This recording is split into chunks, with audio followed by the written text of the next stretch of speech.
Truthspresso episode 156.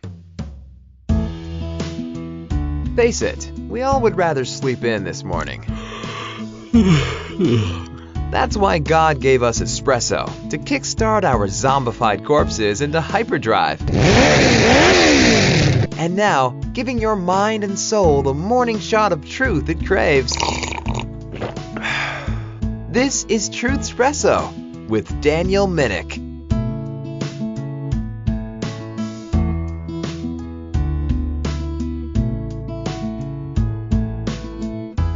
Well, hello, this is Daniel Minnick, the host of Truthspresso and Truthspresso Express, and I am pulling out of my home, headed for another rigorous day of work, punching out code, and another episode of Truthspresso Express on my drive to work.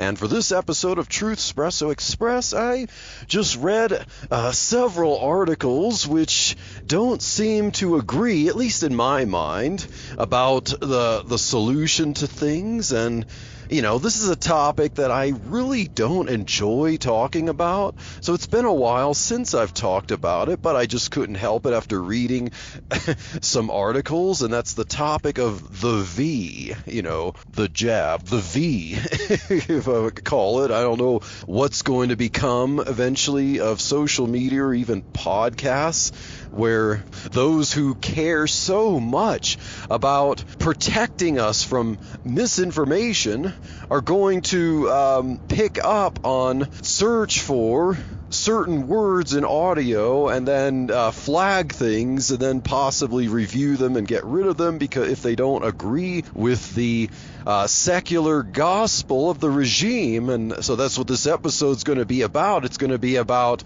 the contradictory secular gospel of the V. And this was after reading some articles last night, actually several nights. I've just scouring some articles, so of course I'm going to put links to these articles in the show notes, and of course that enough. Just the common everyday person is not allowed even to talk about the subject unless it's obvious that they're praising everything the regime says. Sometimes even if the regime says something that contradicts something they themselves said, if you try to just simply repeat it and make a point that doesn't in any way disagree with what they said, but if your point is not just to praise all of the methods for controlling the contagion, that you know, if you're not just pro everything, even if your pro everything contradicts what the regime actually says or gives into, you know, you're not allowed to speak to it because you're not an exalted expert. But I was looking at some recent articles talking about how hospitals today, amid the Omicron surge, are facing staffing issues because you have both healthcare providers and patients having the same illness. And, you know, everything is about this illness. It doesn't matter if it's a threat to anyone in particular, or, you know, we've just totally forgotten about the flu or the cold and stuff, because everything is about this virus in a nominal sense. If you actually detect, or if we're dealing with, or someone actually has this particular virus, even if it has the same or similar threats or effects as anything else, if it's this thing, we've got to treat it like it's the bubonic plague no matter what. And if it's something else, who cares, you know? But I was looking at a Stars and Stripes article talking about U.S. hospitals begging and trying to even have their policy such that they either beg or they require some of their healthcare workers, if they have had been tested positive or even have symptoms for the dreaded illness, that, you know, if it's okay with you, we'd like you to come back to work, you know, even if you haven't fully recovered, if you have so-called mild symptoms, we'd like you to come back to work because we really need you because we're short-staffed. Now, some of this short staffing has to do with a policy that seems to contradict this policy, because now we're talking about bringing staff in, healthcare workers, into a place where you have patients, where you have people that they could infect that actually have the contagion. They actually have it, and they actually have symptoms for it, and we want to bring them into the hospitals, into a place where you have a lot of people confined, and this could spread. I mean, this is like kind of the common sense thing, that, wait a minute, isn't this what this is all about? We don't want to spread it, and yet we're willing to bring healthcare workers in because of a shortage of workers. But let's look at the other side of the coin, because we want to look at the secular gospel of the V. Because while they're willing to cave in and let sick people work and potentially spread the contagion, this is on the other side of the coin of firing people because they don't get a jab. They're not firing people because they're ill-equipped to work. They're not firing people because they are really sick and, they can't recover and they're going to spread a contagion to other people. No, we're firing people because they are perfectly healthy, or they actually had it, recovered, and even have immunity to it. But that's not good enough. They have to get a token jab to be able to work. So on one hand, let's see, we have the Mayo Clinic. I looked at a WebMD article, and the Mayo Clinic fired 700 employees, 700 healthcare workers for refusing to get a V. And why is that? Because, well, according to the science, as we're told, the V helps prevent the people getting or spreading the contagion. But what do we see now? I mean, even we see lots of articles admit that people, the Omicron variant that came out to ruin people's Thanksgivings or afterwards, their Black Friday shopping and such, that thing is spreading like wildfire, and there is nothing that the media can do really about the fact that it's spreading among the V'd. And, there's even evidence that those who had the V, because, the V is far out of date. Many of them are formulated against the spike proteins of the original variant, the original strain, and so, but we're supposed to get several pokes of this V against Omicron when we're also told that it really doesn't do much for Omicron, if anything at all. Now, of course, even those articles that try to say, well, there's this tiny little bit of help that it does, I've long been skeptical of the effects of this thing in the first place, the positive effects anyway. I'm willing to grant a little grace that maybe some people who really have, like really old people and really sick people, or if it's their choice and they weigh the risks, they have comorbidities. I mean, there's no such thing as being able to protect yourself from the contagion.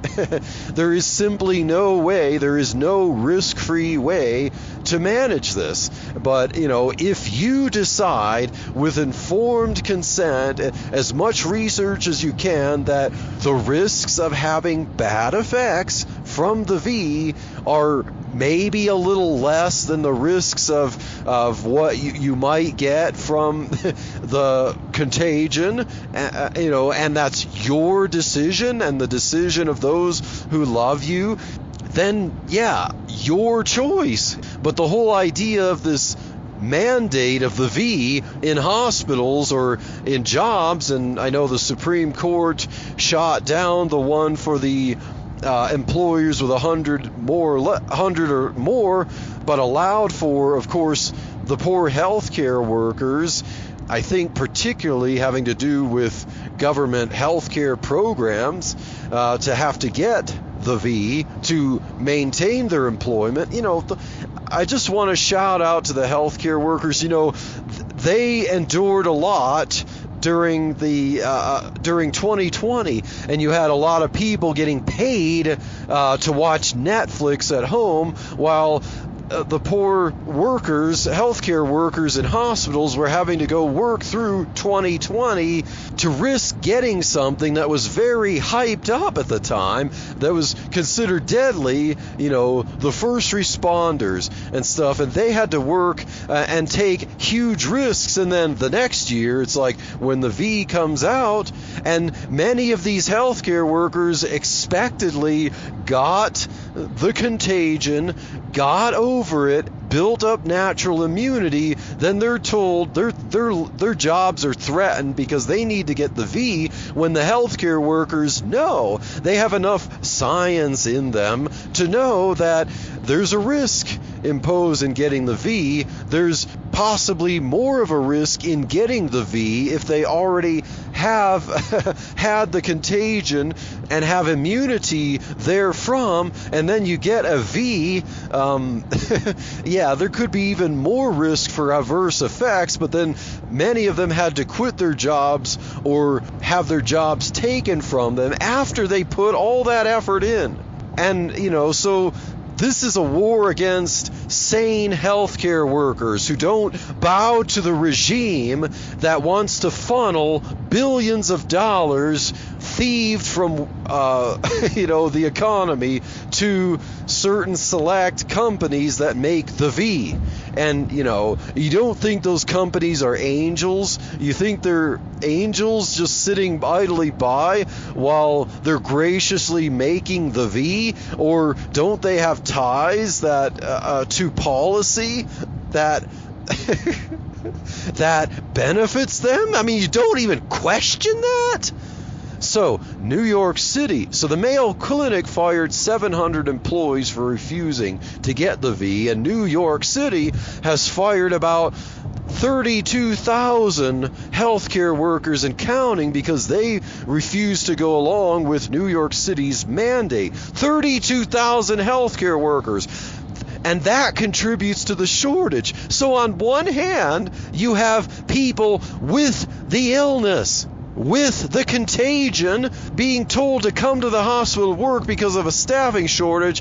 But on the other side of the coin, the same hospitals have fired perfectly healthy workers, healthcare workers, for not getting a V, when now with Omicron being the dominant strain, there is no evidence that this V has any positive effect in helping prevent or spread the contagion.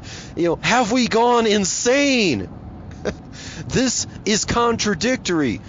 We want to make people work who actually have it, but we want to fire people who are not at risk of spreading it. This is the secular gospel of the V.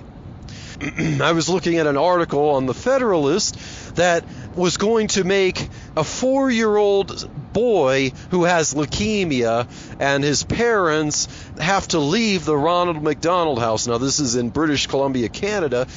By January 17th, which as of this recording was yesterday, this is Tuesday, and they had to leave by then because they wouldn't get the V. Now think about it.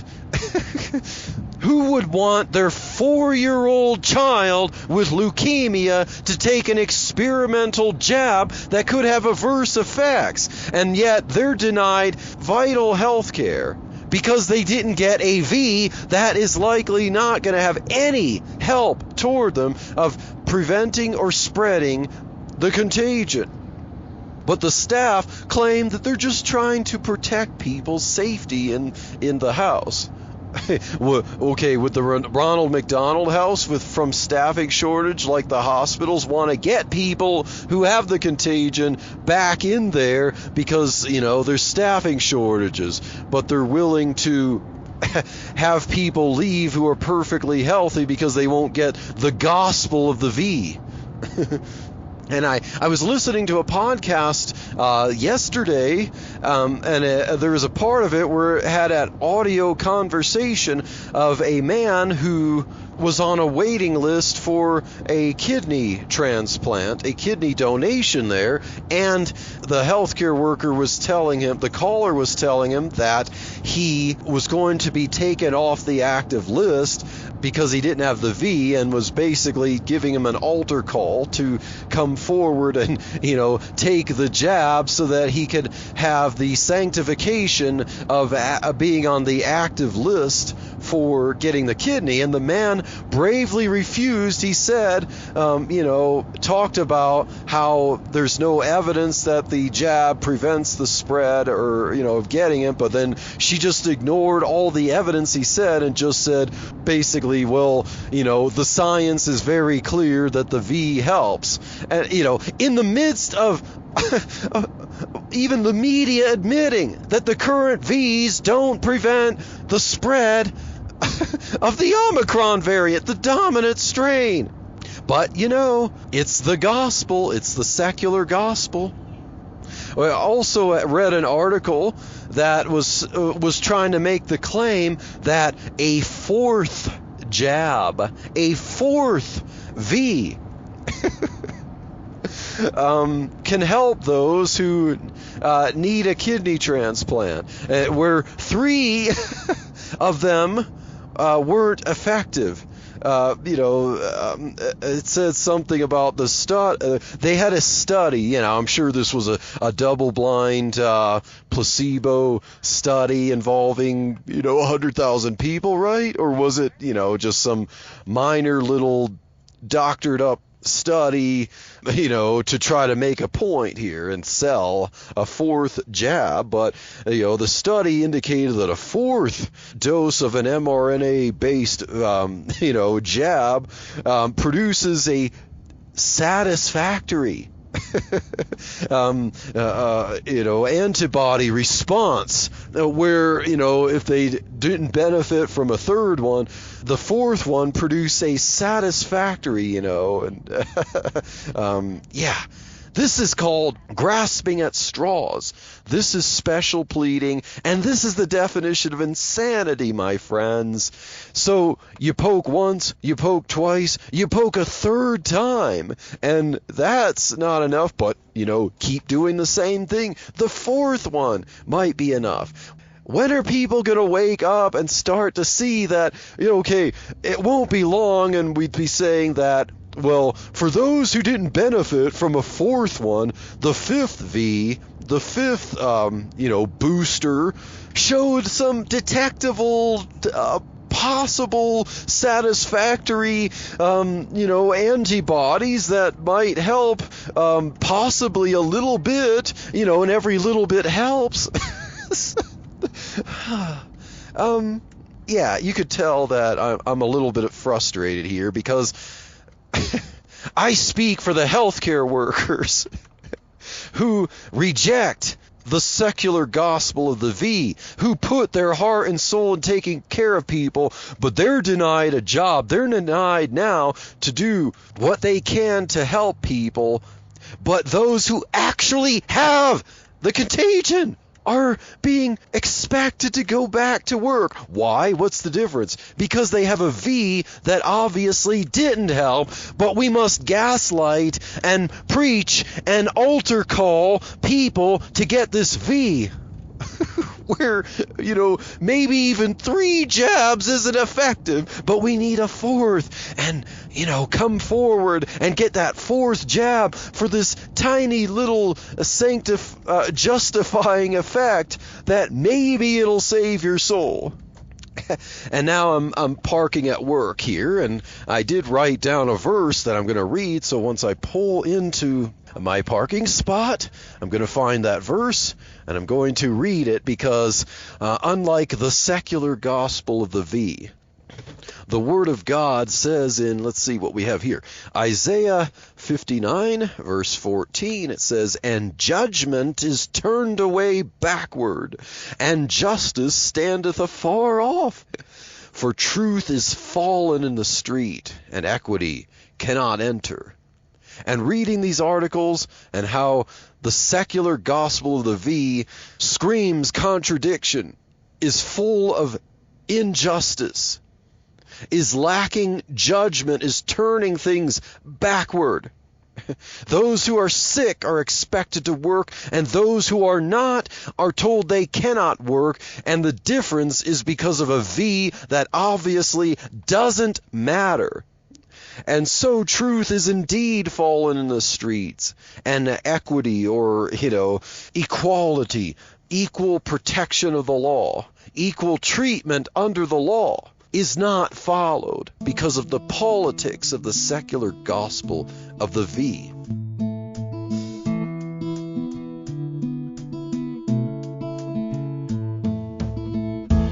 Thank you for waking up with Truthspresso.